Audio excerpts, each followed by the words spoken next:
enlightenment is not a destination. I am enlightened, check mark. Enlightenment is a gorgeous process of learning to seek and find and live, enjoy, and as you said, peace always.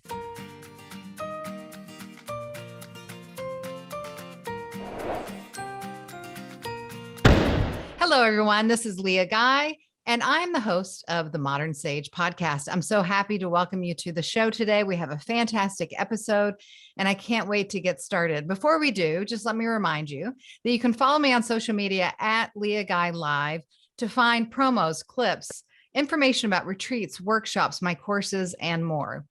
You can also find all of that on my website, leahguy.com. Now, this podcast is meant to inform and inspire so you can live your best life, heal, and grow. And you know, if you've been listening, that I bring a variety of wonderful experts and people to this podcast to help us do just that. Today's topic is no exception, and we have a fantastic guest to accompany that topic. Before we get there, I just want to remind you, if you want to see these podcasts in person, you can go to my YouTube channel, youtube.com/a girl named Guy. And on social media, we're just starting up with TikTok, and you will find us there with videos, promos, and a lot of fun content. So follow me there as well at Leah Guy Live. Now, today we're talking about abundance. And if you follow me in any regard, you know I speak about abundance a lot in our spiritual work, in our mindset work, in our physical embodiment of living in this world work. And we're going to talk about it today with Victoria Rader. Victoria is a possibility coach, and she has a new book called Prosper Me. And I'm very excited to introduce her and get talking about this really interesting topic. Hi, Victoria. Hi, Leah. Thank you so much for having me. I'm so glad that you're here.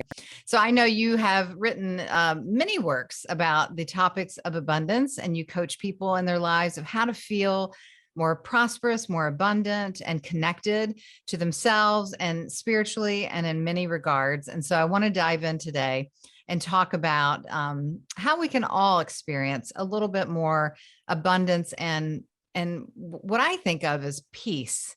You know, when we feel abundant and we feel whole and connected, that leads us to a feeling of peace. And when we don't, when we feel drained, or when we feel the lack of abundance or poor, then we feel empty sometimes and disconnected. So let's talk about your work a little bit, and then talk about the elements within your new book. Tell us what you do as a possibility coach. I have worked with clients, helping them find the best and highest expression of the purpose they've come to live in this life without making unnecessary or unaware sacrifices, if you will.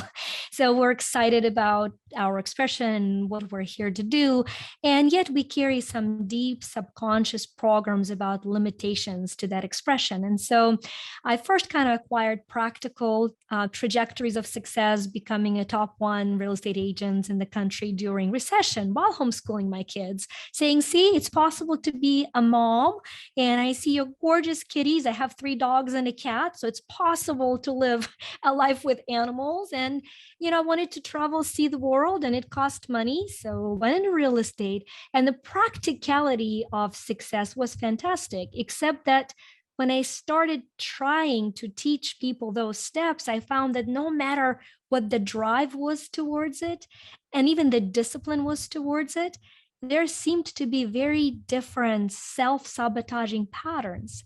And that's what got me into the study of subconscious and of energy. And I got PhD in metaphysics to figure out what is it that is unseen and is sabotaging that, development of who we are as human beings and as divine beings at the same time. Yes. And that's been the journey. Well, I hear you. And I totally agree that there's a lot of ways. I mean, there's tons of books and tons of information about how to get financially wealthy, how to get rich quick, how to follow your heart even, and do what you love and the money will follow. There's lots and lots of books about making money. And there's certainly a lot of people that teach others how to make money. But your work, and mine as well, is about helping a person realize their energy patterns, the frequency that they're living from, their expectation, their worth, as it resonates and relates into the world, correct? Absolutely. And I think in terms of possibility is something very important that I found to fully acknowledge is that there isn't a, what would I say, a destination point. There isn't a check mark for, enlightenment is not a destination. I am enlightened, check mark. Enlightenment is a gorgeous process of learning to seek and find and live in joy. And as you said, peace always.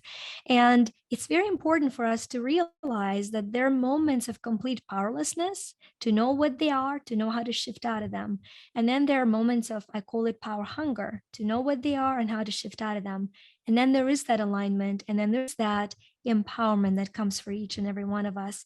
Because the irony is, the more I go deeper into this work, the more I no longer interact with survival ego or with critical ego. But then there's this spiritual ego that comes in and says, well, shouldn't I know better? How come I still have these moments? And I just have to smile and say, well, touch yourself. You still have matter. You are still human. And human means hormones. And hormones means all of a sudden you feel distraught. And at the point of feeling distraught, it doesn't mean you're disconnected from prosperity or from abundance. It's just a gentle reminder of your humanity and of the joy you've come to experience the humanity through. So I Yeah. think that's how I choose to see the world, as a world of infinite possibilities without need for denial or development of a spiritual ego. And I'm sure Yeah. you know what I'm referring to as you've seen it. I do. And I love that phrase that you said about being hungry for power or money or success or whatever it is. I talk about this work a lot in words of kind of more simplistic words of needs versus wants. And I did a podcast Mm. actually about that topic. When we're coming to something with a need, whether it's the need to satisfy our ego, the need for greed, the need for power, the need for validation, whatever the need is, then we are coming from a lower vibrational state of self that's based in fear and lack, right? And when we come to something from that state of desire and that the possibility, as you say, and the hope and the appreciation, the gratitude and the living and exchanging with other people and experiences in this world, now we're coming from a higher frequency that immediately just the thought of that resonates a different energy out into the world, which helps us to manifest. So we're not speaking today just about manifestation. We want to talk about the topic at large of how to prosper, how to grow, how to be abundant and feel abundant, and also experience abundance. Now, a lot of people would say, well, I don't come from an abundant background. We don't have money in my family or in my neighborhood or in my culture.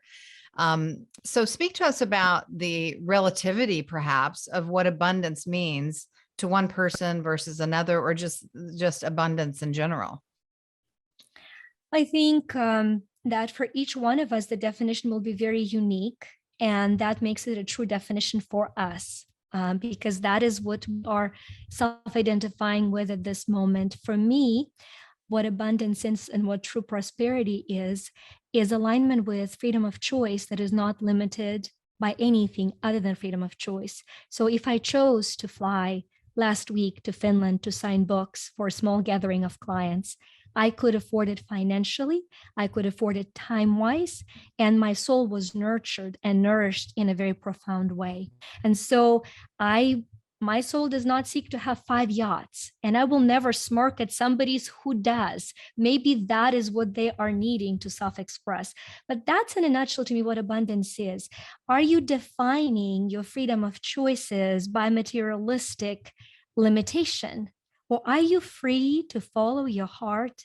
Because if you are, and you are following it, you are truly abundant, where your prosperity in the material world is supporting the freedom and the prosperity in your spiritual world. That is my definition. That is what I seek to impart to all of my clients. Their wishes will be very different. For Yeah. one of them who hasn't come out of her condo for 5 years, she now owns the farm with horses that she's always wanted. That's her abundance and prosperity. I would go crazy, but she is thriving. So I think it's very important to understand, what is it that your heart desires, and what is preventing you from living in that space. Right. Removing it, shifting out of it, and tuning in and living from a place of heart's desire is the process of prosperity and abundance for me. Yes. And, equally when I'm thinking into this, we could exchange the word prosperity and abundance with success, with happiness, with peace, with satisfaction, with purpose. I think that same kind of principle aligns with any of these different aspects of our lives. And in particular, when we think about success, because I think a lot of us want to feel that we've made a mark on this world, want to feel that we've, grown into the potential that we feel within ourselves, and possibly leave something behind. What everyone has a different desire that way as well. In that same regard, feeling successful is, are we able to be free in our pursuits? Are we following our heart? Are we feeling that satisfaction and contentment at the end of the day? I remember when I wrote my first book, I, nervous, and you're putting yourself out in the world in a new way. And I was able to discern the difference between my ego getting very worked up about how many copies sold, how much money am I going to make, what's the deal going to be, versus the purpose and my heart and my spirit of why I wrote the book. And still to this day, I think if I just affected one person, then that is good for today. That is success. That makes me happy. That makes me feel purposeful and joyful and free and connected to my center. So I appreciate you sharing all that, and also listening to my share as well. So so in your book, Prosper Me, you write about 35 spiritual laws now of the universe. I want you to explain to people where these spiritual laws come from. Who made up the laws that are in your book, for example? All the material is channeled. All the material in the book is the laws that I have lived my life through and that have been self-identified as patterns. I am sure most of them, if not all of them, in different words and in different constructs, have been taught through different venues, because nothing is new under the sun. But this is my perspective, and I have done a lot of video programs and training on these laws, and having seen the need for them, decided to put them later in the book. So I think for a lot of people, they write a book and then they develop the program. For me, it was backwards. I've worked with a lot of clients, recorded the videos, and then wrote the book. So that's it. That's the birth of the laws. There isn't an official law for somebody who has a very structured, beautiful, logical, A through Z kind of personality. This is just the 35 aspects as I have come to experience them. The reality is there's one law. There's only one law, and that law is energy is, or God is. That is the law. And everything else, every spin outside that, is the perspective. And we create these laws so that we can break them down for our logical mind or for our conscious mind to know how to find aspects of points of entry. In reality, there will be one law that will resonate so deeply with each person that this is the law or the point of entry into the journey of prosperity. Yes. And so that's the purpose of giving these different aspects of wherever you are in your journey, that you can maximize where you are through finding one frequency of the law and then expanding all the others. Yeah, that's beautifully said. Thank you. So in your book, and for those listening, the 35 laws that Victoria shared with us, they vary in degrees of, from gratitude to service to many different things. There's 35 of them. So we're not going to go over all of them today. And I know that a lot of people, we hear a lot about gratitude. So I'd like to cover another law today, but gratitude is certainly one of the most powerful laws of entering into, as you say, these entry points into the energy and exchange of abundance and our prosperity. But let's talk about another one of the laws. Why don't you pick one that is your favorite outside of some of the more standard ones that we talk about?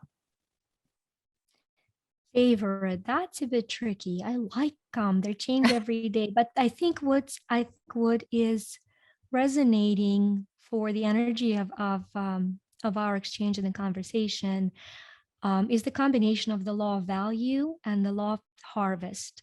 Because I think a lot of the primitive understanding of the law of the harvest is practiced by a lot of people. A lot of us carry a lot of trauma. This whole, as you know, as you reap, as you sow, so you reap.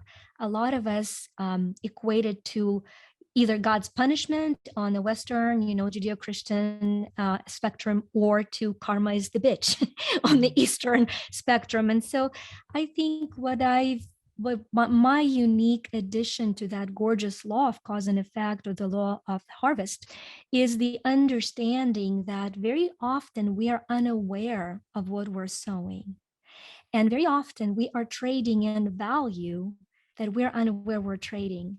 Because the law truly is, you indeed reap what you sow, but not necessarily where you sow, how you sow, or with what intention. Right. And so very often when people come to me and they say, I have all these programs, but people want to bargain, like I am a coach, and people don't want to pay the full price. And I always ponder and say, well, do you like sales? Do you go to a sales rec? When you walk into the store, do you first head to the sales rec? And then they're like, well, what's the relationship? And the relationship is direct. We don't get to choose where and how we sow. If we are sowing, I'm looking for a deal, if it brings us the greatest joy to find a deal, that is the energy we're sowing into this very literal, boringly literal universe. And then it brings back to us people that are looking for a deal. So if I just shift to it for the appreciation of the value, and I come in and I say, it's a small adjustment, but it's huge, I am thrilled to find the maximum value. Then our clients come to us and they say, I'm so thrilled to find the maximum value. And they're so much more grateful to appreciate the value we offer. So just a small adjustment that probably is not very obvious for a lot of us to start analyzing. When we're upset with one person, we're just upset. And that's what we're sowing. That Right. energy, it can come up from a different angle. Yeah. I think that may be one of my favorites too, because I really enjoy practicing this principle and this law in my life.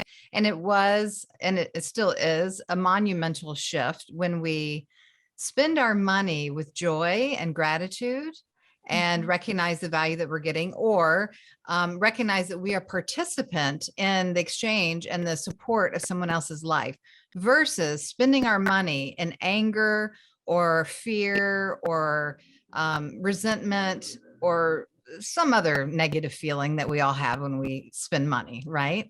When we're spending money that way, that energy is within us and we're holding that. And then we are operating from that space, as you just pointed out, in every other aspect of our life too. We're carrying that energy forward, versus when we spend money with our heart. And doesn't this feel good? One, that I have the money to spend. Two, that I'm going to support a small business or a person, or even a maker on Amazon who I don't know.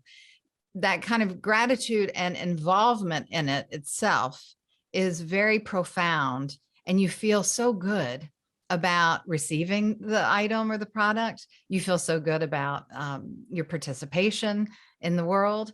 And you also, without maybe thinking directly about it, are sending a message of trust into the universe, that I release this and I trust that I will get this or something better in return, right?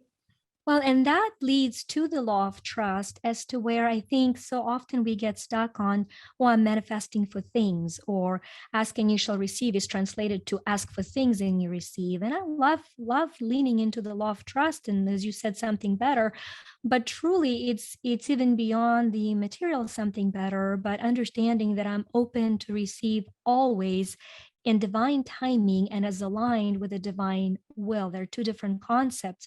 A lot of us are okay with divine timing.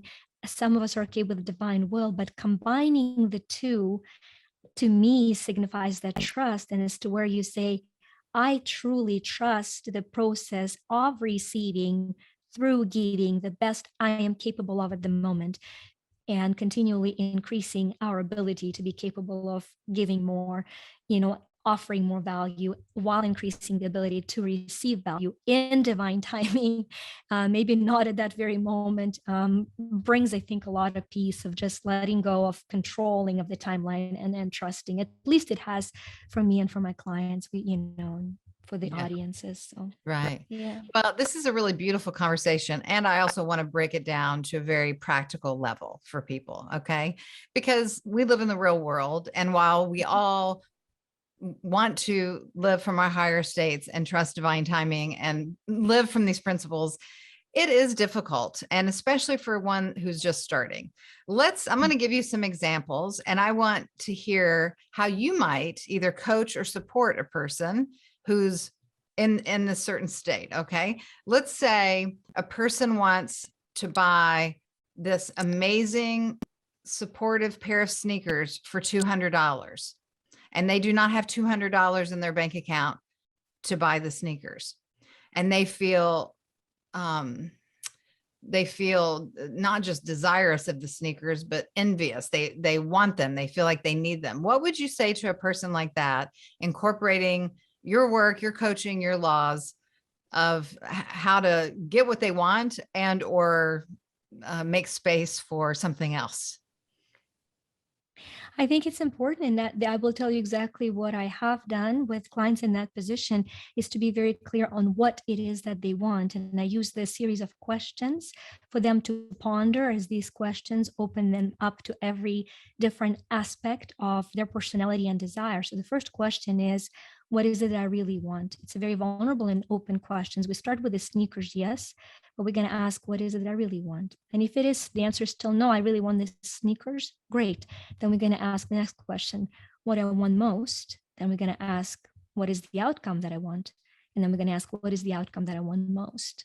And so the very first thing we're going to find out is that what the person truly wants, and then disassociate the sneakers from receiving that desire.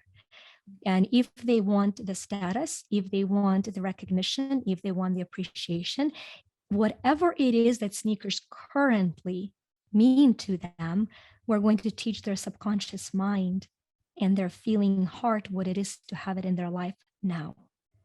And we do that powerful healing of a frequency of I have it now without the need of a material object representing it in my life. The healings are profound. Very often they go to either genetic or subconsciously deeper trauma than genes of having caused that desire. And then a very simple thing has happened. We go back to the material. Now that you have received the outcome that you truly, genuinely desire, do you still want the sneakers? And if you do, let's look at the practical, let's look at the law of growth and the practical way of obtaining them, which is mindset times skill set times effort equals results. Which one of this formula do we need to change mindset? This is how we do it. Do we need to change skill set? Do we need to change an effort?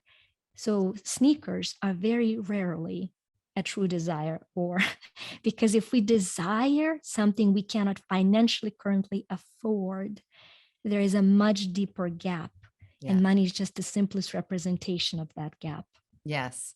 Thank you for sharing this beautiful answer. And as a reminder right now, we will say money is energy and energy is everything. So we have to really pay attention to the what we believe about energy, how we are resonating our energy. And as you said, those deeper subconscious beliefs of how our fears are attached to our traumas, our old stories, our beliefs, our worth, our many different things within us. And I agree, almost always deeper than the I want the sneakers, right? Yeah. Sometimes it's the sneakers. And sometimes guess what? When it is, it's super easy to manifest it. I know. You see yourself wearing them, you feel as you do, and then you actually get off the manifesting pillow and earn some money. I'm very big on action steps. Yeah, I am too. I'm a big action taker. I was talking to a client recently, and like many of us, I'm not, not omitting myself from this, but we find ourselves often complaining about the state of the world, either in conversation or in our deeper thoughts, or just witnessing what's going on in the world. And it can be very challenging. And I reminded this client that there are so many choices that he's not taking that could change his reality. And, again, on a very practical level, when we choose to live in an urban environment or even a rural environment, when we choose to use the city's water, when we choose to use their services, when we choose to, live our lives a certain way, we are saying yes to those choices and supporting the systems that be. And if there's a discord or disharmony within those systems that we do not like or appreciate, I know it sounds radical, but there are a lot of other choices that we can make. There's a lot of people who have gone off the grid. There's a lot of people who have determined how much of their time or energy they will exchange with politics or policies or systems in our world. And there are trade-offs, but in answering some of the questions that you just asked, what is this worth? What is this really worth to me? What do I value? What do I really value here? Right? I think we can start to learn in a lot of different ways where we feel uncomfortable or dissatisfied or resentful or angry of what's really going on within us, and whether we come to the deeper part of our own healing or to a deeper understanding of our own choice, that we have choices. If this isn't satisfactory to me, what other choices are available? And aside from, most of us can't go back to a 15-year-old cell phone because they don't even exist anymore. But aside from, some very practical things, there's endless choices that we can make for ourselves that will satisfy many different needs that we have within, instead of staying in this disgruntled, lower negative energy of lack. Right? Do you agree? I agree. And I think that the awareness of the internal conversation of lack of choices is just an indicator of being in that place of powerlessness. I say, when you feel things are happening to you, right? It's that phrase, to me, it's happening to me. I'm Ukrainian. So my family, I've lost family members and I've lost classmates that are dying. And so the first question for me from the point of powerlessness was, how could it happen to my people? How could it happen in this world? I'm very clear that's a question that is a place of powerlessness. So the emotion, of course, will be distraught and anguish and helplessness. And so the shift out of that would be, okay, how is it happening for them? While it's happening to them, how is it happening for them? That's the first shift. That's shift from powerlessness to survival, from resistance to resilience. Well, guess what? All the fractions, all the bribery, all of the bickering, all of the things of corruption have been washed out, unfortunately, quite literally, by the blood of the people that has been shed. But the beautiful, strong, freedom-loving, genetically striving for oneness nation is been reborn through that slaughter as I'm watching it. So that's 4. And the 4, once you see how the horrible things are happening for people, it gives you hope. But then the next step, the ultimate empowerment for me is, well, I am here in a warm, beautiful home while they are dying. So I am feeling powerless. What do I do? And the true empowerment comes through, let me be the miracle. Let this happen through me. What can happen through me for them, for my people? And so for all of us, for me, what it means is every dollar from the book sale, 90% outside of functional programs for my apps, for my coaching, we are putting soldiers back. We're educating children. We're sending them from Ukraine, those that have lost homes, to placements in orphanages around the world. That is how the peace is happening through me, in addition to meditating and so forth. So whatever it is on a last global scale that's happening in your life, the second you feel it's happening to me, the first conscious is to say, how is it happening for me? But don't stop there, because that is not fulfilling in the long run. That develops the greed that so many people are afraid of, which is why they stay in victim mentality. We stay in things that are happening to me because we've seen too much greed with people saying, what's in it for me? Right. That's what keeps us paralyzed. So once you get in what's in it for me, move on to, And how can miracle happen through me? It's the most powerful question anybody can ask, and Yes. witness it. So. Yes, that's really beautiful. And I want to speak for just a moment too about people who have experienced great loss, and this, and to what you just said of how is this happening for me or for them. And I understand fully what you're saying. And also want to acknowledge that people are in great loss and grief. Yeah. They need to grieve, and they need to honor the feelings of what is and what was, and process that fully. And I believe that it is possible as human beings and soul beings coinciding in the same place, we can also simultaneously have the human experience and raise our perspective, expand our perspective to have the soul experience. And that is what you're sharing here.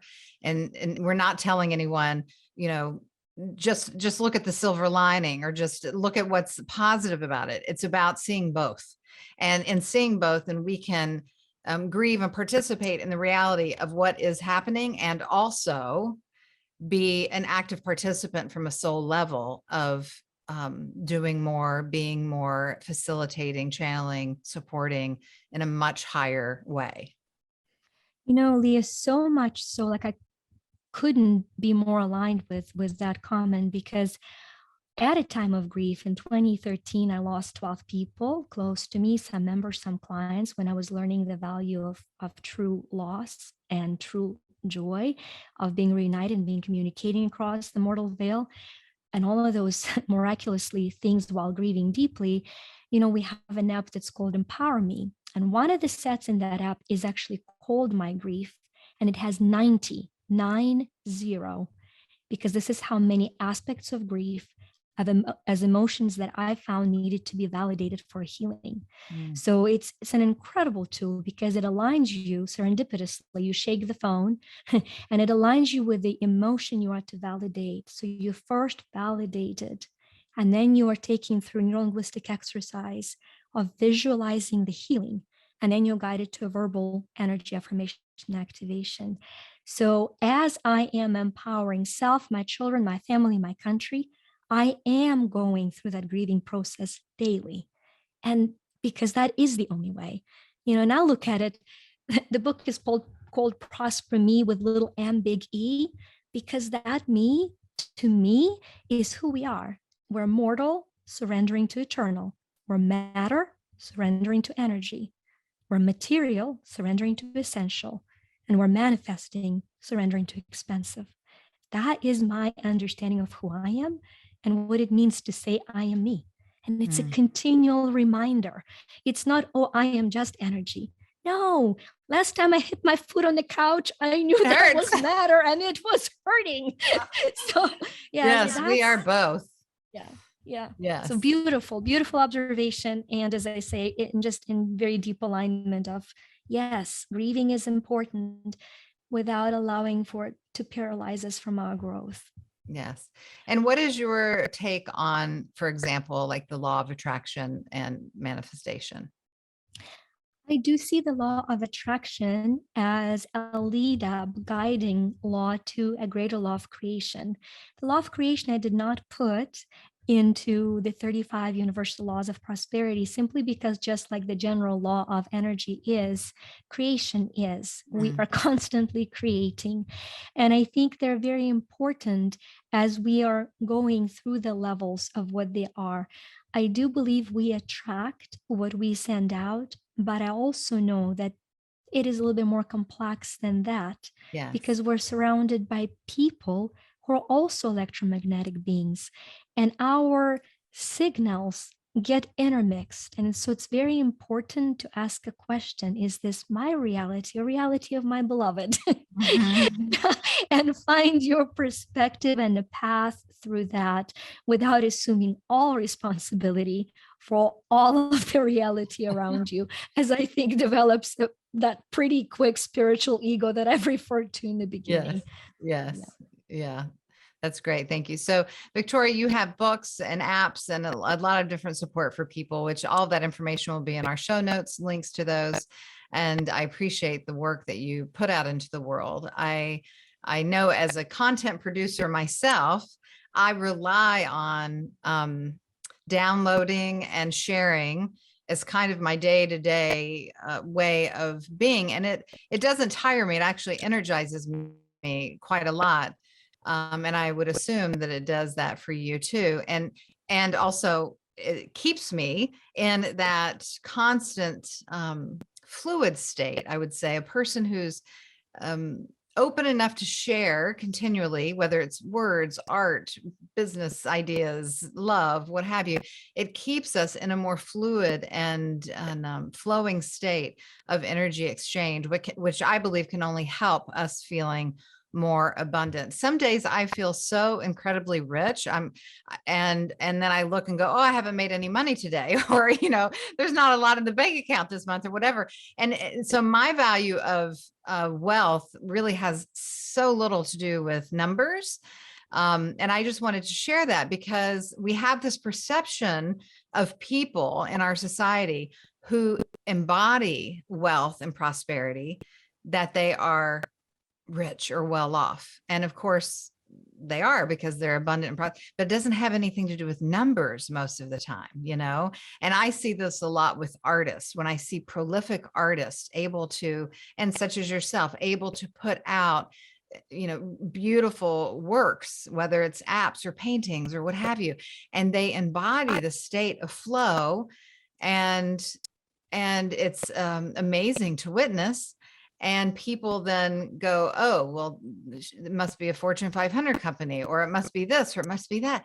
And I want to encourage anyone listening, is it has nothing to do with that. I hope that you heard, both Victoria and I at the beginning, that your level of abundance and success will be very different than anyone else's. And what I think is the most important is that you learn how to feel that energy within yourself. What does it feel like to feel strong, to feel rich, to feel abundant, to feel hope and possibility? Do you have anything to say about all of that before we close today, Victoria?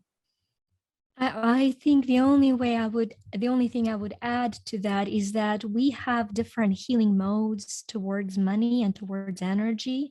And I think once you know what your healing money mode is, you can then redefine your path to attuning with those feelings that you're offering. We so much so, if you, and I know Leah will give the site, it's you to shine.com with that number 2. I spell it YU to shine.com. But if you go to the site and you put /money, we actually have a quiz for you to take to see what your money healing mode is, because it might be compassion, it might be value, it might be joy, it might be simplicity.